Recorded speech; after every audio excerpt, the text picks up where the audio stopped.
Megan Hicks of I Run Far. I'm with Tom Evans. He's the third place finisher at the 2019 Western States 100. How does that sound?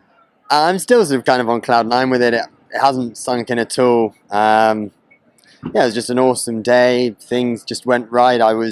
My word for the day was patience, and just wanted to run to my strengths and just try and get stronger throughout the race. And yeah, it paid off, and yeah, just really, really enjoyed the day. When we interviewed you before the race, your crew is stepping in with some water here? Yeah, exactly. Got to stay hydrated. I'm okay for now, thank you. When we interviewed you before the race, that's exactly what you said. You said, I'm really going to practice patience. But like when you're running 100 miles for the first time, it's like you're not even sure what patience is, right? How did you feel that out yesterday? It's kind of just going on the people around me. I knew that certainly for the first half, I wanted to be around people like Ryan Sands. Yeah.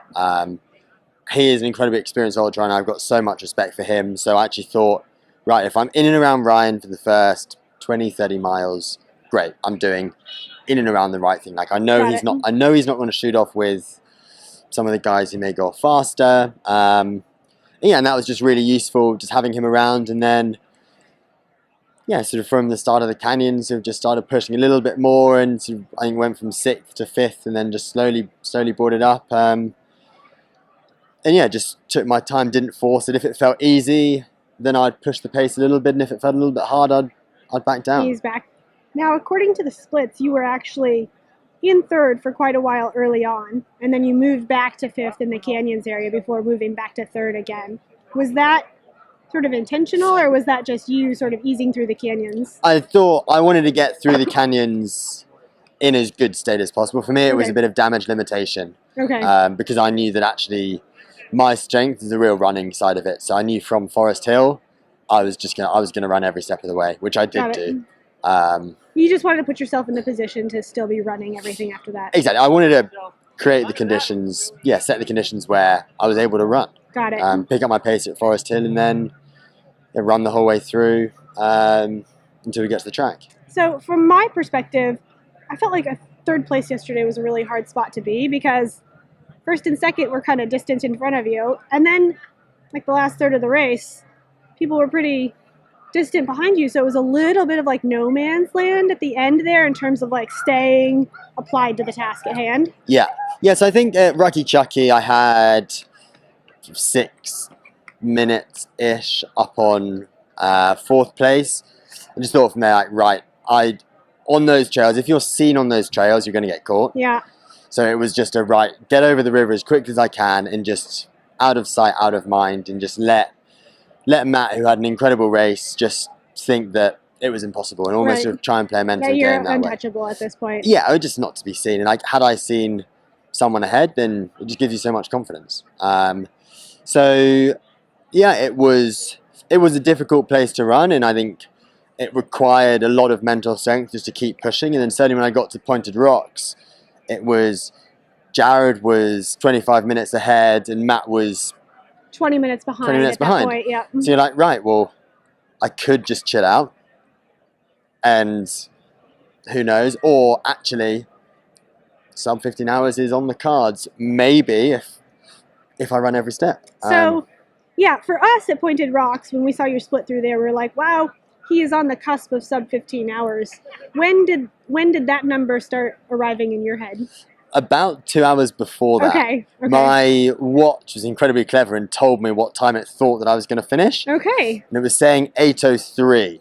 So, I was like, right, 3 minutes. Come on, this is I don't really like the sound of that right now. This is a 15-hour run. Like, we can get there. So just slowly just kept sort of breaking it down, and rushed slightly through Pointed Rocks. Took a little bit of time at no hands, just filled up a bottle and got going, and ran the whole way up. And probably wasn't until when I sort of got to the top of Roby Point, it was like, I don't think it's going to be possible. I think it's going to be 45 seconds over. Yeah. But then got to the White Bridge, and we're like, well, we've got 2 minutes from here. Like, this is going to be tight, but it's doable. And got onto the track, and it had just clocked over to 14:59.00. And I was like, right, come on, here we go. So ran as hard as I could for 100 meters. And when I Saw that you were going to make it. saw that I was going to make it and just could chill out and just really enjoy the atmosphere and the party that was going on here on the track. Yeah, for me, it was really fun to watch you arrive to the track because you were head down, stride open, I'm doing this, and then you looked at the number and were able to slow down, take it in, do a couple high fives. Yeah, and I think it just made it, for me, it just made it ever so more special. If I'd finished third in 15 hours and 30 seconds, like that would have still been amazing, but I think it's just such a landmark. And had it been 15:10, you wouldn't have even thought about running something. But because it was just going to be on the cusp, it was like, right, this is it. And that just made me test myself. I could have walked up the last hill to every point.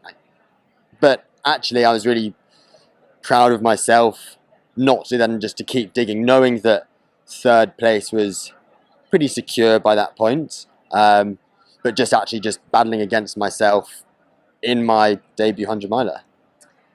Which sort of answers the question from before that once you were sort of in no man's land, it was a competition with yourself and the time. Yeah, precisely. Which, I had 30 miles. Yeah, in and around 30 miles where I was the prey. Yeah. Like unless something went wrong at the front, then third place was there for the taking. 1 and 2 had been confirmed. Sort of as close to settling as you're going to get in a 100-mile race. Exactly. So yeah, it was all to gain or all to lose. So yeah, it was just battling against myself, and there were hard moments, but yeah, really happy with how it all panned out, and yeah, just really enjoyed my first 100-mile experience.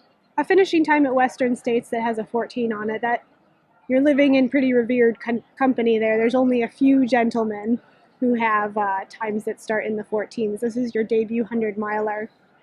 Have you given any thought to sort of what the limit is of this sort of thing for you? I think this race has got to be respected, and there are certain years where it's a battle against the competitors, and there are certain years where it's a battle against the clock. I think for this year it was more about the clock, and I think this year the runners who maybe have a bit more of a road and track pedigree probably did a little bit better than they would have done in a very hot year, because it wasn't necessarily a grind. It was actually you can run pretty hard. It was a run. From Forest Hill you could run. And as long as you were there in good shape, those who could run were able to run. And at some points we were like 6-minute miling. And it felt okay. Whereas that would feel like incredibly oppressive if it was 100 Fahrenheit. Yeah, you just wouldn't be able to do it. Yeah. And if you did do it, you'd probably end up blowing Tank up. yourself, yeah. Yeah, exactly. So yeah, we're super happy with how it all panned out, and yeah, it was just amazing getting to run with a different group of people. Like the climb up the escarpment was incredible, and took my time at the top and turned around and saw the sunrise, and it was just incredible, and just built and yeah, so still can't quite believe it. Yeah, just super happy.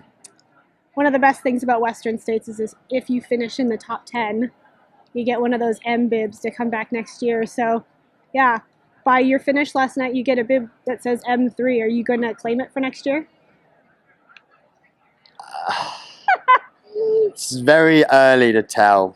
That's said like a true first-time 100-mile finisher right there. Yeah, I'm pretty sore today. I've got my first ever blisters, and they're not fun.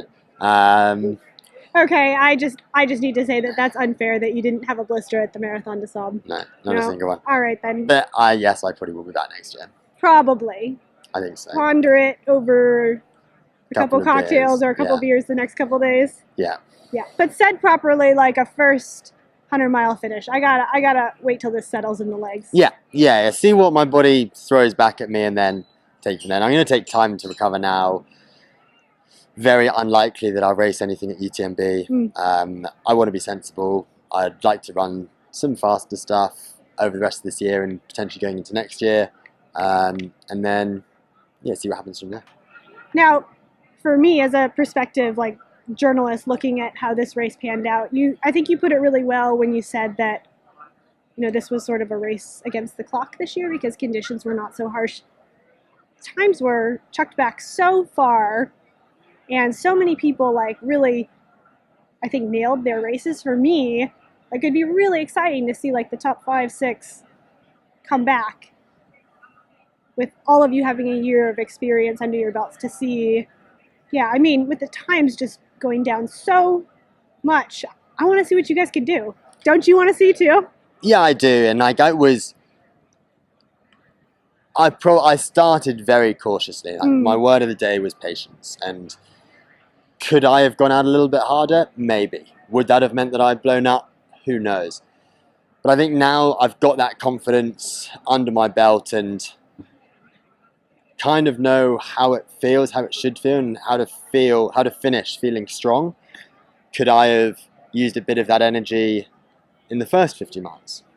Maybe. Who knows? Right. But the only way you're going to find out is by testing yourself. You got to try it. So, yeah, next year it may be a slightly different race plan, or in my next 100 mile it might be a slightly different race plan, but yeah, just really looking forward to gaining a bit more experience, because Jim's time this year was incredible, and I think someone's going to have to do something incredibly special on a very special day to do that. But yeah, I think I'd certainly love to be able to drop my time as much as I can. Yeah.